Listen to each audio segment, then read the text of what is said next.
அன்புசால் மாணவர்களுக்கு வணக்கம். இந்த பதிவில் மேல்நிலை முதலாம் ஆண்டு தமிழ் இயல் 2 உள்ள உரைநடை பகுதியான இயற்கை வேளாண்மை என்ற தலைப்பில் அமைந்த செய்திகளை பார்த்துட்ருக்கோம்.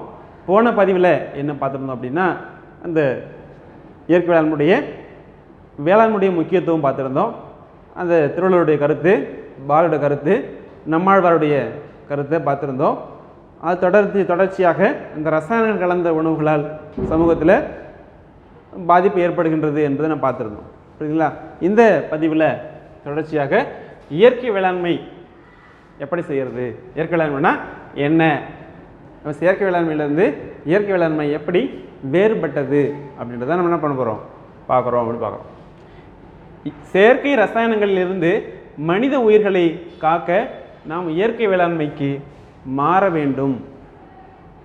அப்போ நம்ம வாழ்க்கையில் ஒரு மாற்றத்தை ஏற்படுத்தியிருக்கு. இது ரசாயனங்கள் மாற்றத்தை ஏற்படுத்தியிருக்கின்றன. சரிங்களா? அப்போது நாம் அந்த இயற்கையிலிருந்து மாறிய இந்த சூழ்நிலையில் ஆதிக்கம் செய்யப்பட்ட இந்த ரசாயனம் என்ன செய்யுது, மனித குலத்து வாழ்க்கைக்கு ஒரு கேடினை உண்டாக்கியிருக்கின்றது. அப்போது அந்த கேடுகளை நாம் களைய வேண்டும் என்று சொன்னால் மனித குலம் மீண்டும் அந்த இயற்கை முறைக்கு மாற வேண்டும் என்பதை நாம் உணர்த்த வேண்டும். அப்போ முதல்ல செய்கிறது இயற்கை வேளாண்மையில் நிலத்தினை சமன்படுத்துதல்.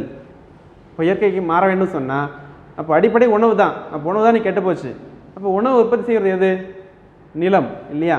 அப்போ நிலத்தை தான் நம்ம செய்யணும். முதல்ல நம்ம முறையாக இயற்கை முறையில் பயன்படுத்தணும். அப்போ நிலத்தை இயற்கை முறையில் பயன்படுத்தும் பொழுது அதில் வளர்க்கப்படுகின்ற அந்த தாவர வகைகளையும் பயிர் வகைகளையும் நாம் இயற்கை முறையிலேயே வளர்த்தெடுக்க வேண்டும் அப்படிங்கிறாங்க. இதுதான் அதுக்கு முதல் செயலாக நிலத்தினை சமன்படுத்துதல். மாடுகளையோ அல்லது வண்டிகளை என்ன செய்யறது, நிலத்தை பயிர்களுக்கு ஏற்ப வகையில் சமன்படுத்துதல். அதான் முதல் வேலை. இதுதான் உழுது போடுறது சொல்லுவாங்க.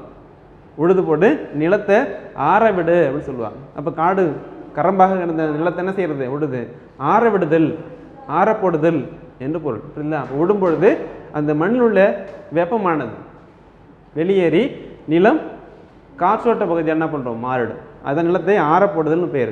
இதெல்லாம் இன்றைக்கி சொல்லுவாங்க. அப்போ நிலத்தை சமன்படுத்துதல். ரெண்டாவது என்னது, வயலின் எல்லைகளை பனை மரங்களை வளர்த்தல்.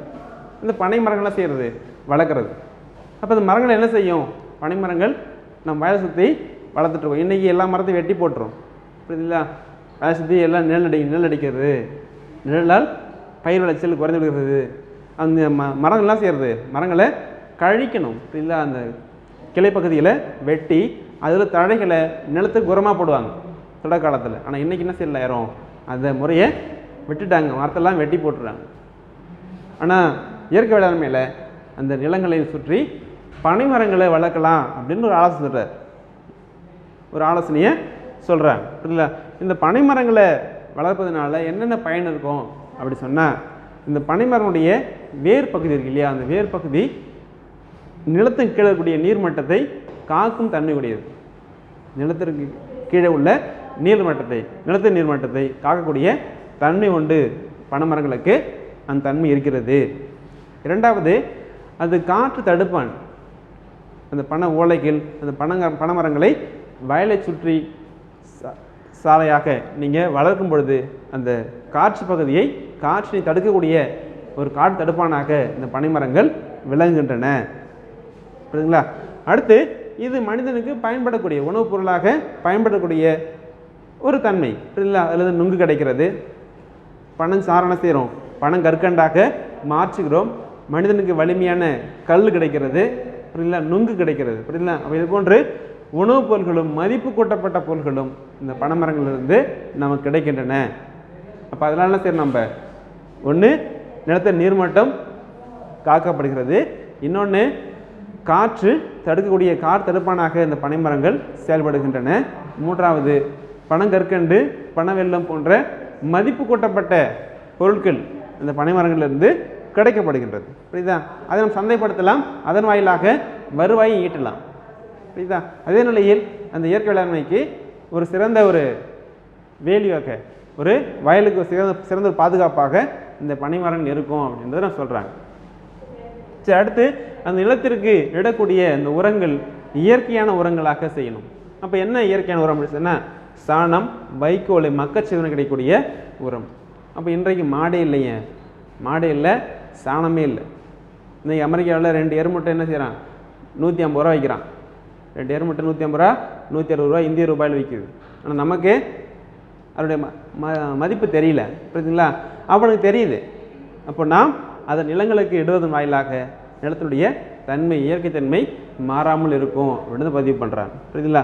அப்போது இயற்கையான உரங்களை இடுதல், இப்போ சாணங்களையும் வைக்கோலையும் மக்கள் செய்வதன் வாயிலாக கிடைக்கக்கூடிய அந்த உரங்களை நிலத்திற்கு இடுதல். நிலத்தில் வைக்கோலை பரப்புவது, ஒன்று மக்க செய்து உரமாக கொடுக்கறது ஒரு நிகழ்வு. இன்னொன்று நெல் அறுத்த பிறகு அந்த வைக்கோல்லாம் செய்வாங்க, சில பேர் கொளுத்தி விட்டுருவாங்க, அது தீக்கி இரையாக கொடுத்துருவாங்க. அப்படி செய்யாமல் அதை என்ன செய்கிறது, அந்த நிலத்தின் மீது பரப்புவது. பரப்பும் பொழுது அந்த நிலத்திற்கு அது என்ன செய்யுது, ஒரு புத்துணர்ச்சி அளித்து ஒரு உரத்தை, ஒரு வலிமையை கொடுக்கிறது. வைக்கோலானது அந்த மண்ணிற்கு வளத்தை உண்டாக்குகிறதுன்னு சொல்கிறார். இது அந்த வைக்கோலை நிலத்தின் மீது பரப்புகின்ற ஒரு செயலானது நிலத்திற்கு வலிமையை உண்டாக்குறது அப்படின்னு சொல்கிறாங்க, புரியுதுங்களா? அப்புறம் அந்த நிலத்தில் உரச்செடிகளை வளர்த்தல், நிலங்களில் உரச்செடிகளை வளர்த்தல், புரியுதுங்களா? இன்றைக்கு நன்சை நிலம், புன்சை நிலம் 2 பயிர் இருக்குது. நன்சை பயிர், புன்சை பயிர் இருக்குது. அப்போ 2 வகை நிலங்களுக்கும் என்ன செய்கிறது, அந்த நிலத்திற்கு ஏற்ப அந்த உரச்செடிகளை வளர்க்குறது. இப்போ வளர்ந்த அந்த உரச்செடிகளை மீண்டும் அந்த மண்ணில் உழுவதன் மூலமாக மக்கச் செய்வது. இப்போ மக்கச் செய்து அதன் வாயிலாக நிலத்திற்கு ஒரு வலிமையை உண்டாக்குவது, புரியுதுங்களா? உரச்செடிகளை வளர்ப்பதன் வாயிலாகவும் நிலத்திற்கு ஒரு வலிமையை உண்டாக்க முடியும். அப்போ இது இயற்கை வேளாண்மையில் இது சிறந்த முறை, இதுவும் ஒரு முறை தான் அப்படின்னு சொல்கிறாங்க. இது இயற்கை வேளாண்மையில் இந்த நிலத்திற்கு வலிமை சேர்ப்பதற்காக என்ன செய்கிறாங்க, உரச்செடிகளை வளர்க்குறாங்க. இன்றைக்கி நம்ம என்ன செய்கிறோம், வெறும் உரங்களை வாங்கிட்டு வந்து மூட்டை மூட்டை கொட்டிடுறோம், பயிர் விளைஞ்சிரும் அப்படின்னு நினச்சி கொட்டிடுறோம், புரியுதுங்களா? ஆனால் அதனால்தான் மனித குலத்திற்கு ஒரு கேடு சொல்லக்கூடிய ஒரு உணவு இன்றைக்கி உற்பத்தி ஆகிருக்கு, புரியுதுங்களா? அப்படின்னு சாப்பிடக்கூடிய எந்த உணவுமே இயற்கையான முறையில் இல்லை. அப்போது இந்த உரச்செடிகளை போன்ற இயற்கை முறையில் நாம் பயிரிடும் பொழுது அது மனித குலத்திற்கு நன்மை தரக்கூடிய ஒரு செயலாக இருக்கும் அப்படின்னு சொல்ல வர்றாங்க, புரியுதுங்களா? அடுத்து குப்பை கூலங்களை நிலத்திற்கு அழித்தல். குப்பை கூலங்கள், அப்போ நாம் நிலத்தில் எடுத்த அந்த நெல் மணிகளில் சில பதர்கள்லாம் இருக்கும். அப்போ அந்த பதர்கள் என்ன செய்கிறது, மீண்டும் நிலத்திலே கொடுப்பது. அப்போ வயலுடைய ஓரங்களில் இருக்கக்கூடிய அந்த வேறுபட்ட மரங்கள், பல்வேறுபட்ட மரங்கள், செடிகள் எல்லாம் இருக்கும். அந்த செடிகளையோ அந்த மரங்கள் தழைப்பகுதியெல்லாம் என்ன செய்யுது, வெட்டி அந்த தழைப்பகுதியை மீண்டும் அந்த நிலத்திற்கே கொடுப்பது, புரியுதுங்களா? இதுதான் என்ன சொல்கிறாங்க, குப்பை கூலங்களை நிலத்திற்கு அளித்தல். வைக்கோல் பற்றி மிகச்சிறந்த ஒரு ஆய்வை அளித்தவர் யாருன்னு கேட்டால் மாசானபு புகாகோ. அப்போ நிலத்திற்கு மிகச்சிறந்த ஒரு உரம், ஒரு வலிமை சேர்க்கக்கூடிய ஒரு பொருள் எதுன்னு கேட்டால் வைக்கோல். அது ஒரு மூலப்பொருளாக என்ன பண்ணுறாரு, அதை பற்றி ஆராய்ச்சி மேற்கொண்டிருக்கு. அவர் யாருன்னு கேட்டால் ஜப்பான் நாட்டை சேர்ந்த ஒரு அறிஞர் மாசானபு புகாகோ. மாசானபு புகாகா இந்த அறிஞர் தான் என்ன செய்கிறார், இந்த வைக்கோலை பற்றிய ஒரு ஆராய்ச்சி செஞ்சார். இவர் ஒற்றை வைக்கோல் புரட்சி ஆராய்ச்சி பேர்னு வச்சார். அது ஒற்றை வைக்கோல் புரட்சி என்று பெயர் வச்சார். எந்த ஆண்டுன்னு கேட்டினா 1978ஆம் ஆண்டு. 1978ஆம் ஆண்டு ஒற்றை வைக்கோல் புரட்சி என்ற புரட்சியை இவர் தான் ஆராய்ச்சி செய்கிறார். ஆனால் இதற்கு முன்பே 1978 தான் இவர் கொண்டு வந்தார். ஆனால் இதற்கு முன்பாகவே நம்முடைய தமிழ் மக்கள் குறிப்பாக இந்திய மக்கள் இந்த வைக்கோலை நிலத்தில் மக்க செய்து அதன் மீது வேறு பயிர்களை செய்து பயனடைஞ்சிருக்காங்க, புரியுதுங்களா? இது மட்டும் இல்லாமல் பயிரை மாற்றி செய்கிறது. அப்போ ஒரே பயிர் தொடர்ச்சியாக ஒரு 3 பருவம் இருக்குது, புரியுதுங்களா? ஒரு ஆண்டில் 3 பருவம் இருக்குது, புரியுதுங்களா? அப்போ 3 பருவத்திலையும் ஒரே பயிரை நம்ம செய்யலாமா அப்படின்னா செய்யக்கூடாது. பயிர்களை மாற்றி செய்வது. அப்போ நெல் அறுத்த இடத்துல உளுந்து போன்ற பயிர் வகைகளை பயிரிடலாம். அப்போ கரும்புகளில் ஊடு பயிராக செய்யலாம். அப்போ இது போன்ற பயிர் வகைகளை மாற்றி செய்யும் பொழுது ஒரு பயிரில் இருக்கக்கூடிய அந்த நச்சுத்தன்மையானது மற்றொரு பயிர் செய்யும் பொழுது அது இயற்கையான முறையில் களையப்படுகின்றது அப்படின்னு சொல்கிறாங்க. அப்போ ஏற்கனவே அந்த ஏர் கொண்டு விழும் பொழுது அப்போ என்ன செய்வாங்க, அந்த கலப்பைகளில் கூட அந்த வேப்பம் குச்சிகளை கட்டி விழுவாங்க. ஏர் விழும் பொழுது அந்த கலப்பையினுடைய அடிப்பகுதி என்ன செய்வாங்க, வேப்பங்குச்சிகளை கட்டி விழுவாங்க. அதனால் என்ன செய்யும் அப்படின்னா நிலத்தில் உள்ள நச்சுத்தன்மை அழிஞ்சிரும். புரியுதுங்களா? நச்சுத்தன்மை அழிவு வாயிலாக அப்போ இயற்கையான முறையில் மண் வளம் அடையும். ஆனால் இன்றைக்கி அது மாறிவிட்டது. இன்றைக்கி வண்டியை வச்சு விடுறோம், ரசாயன உரங்களை களைக்கொல்லி தெளிக்கிறோம். இதன் வாயிலாக நிலத்தின் தன்மை மாறிவிடுகின்றது. புரியுதுங்களா? அப்போ இந்த பதிவில் நம்ம என்ன பார்த்துருக்கோம்?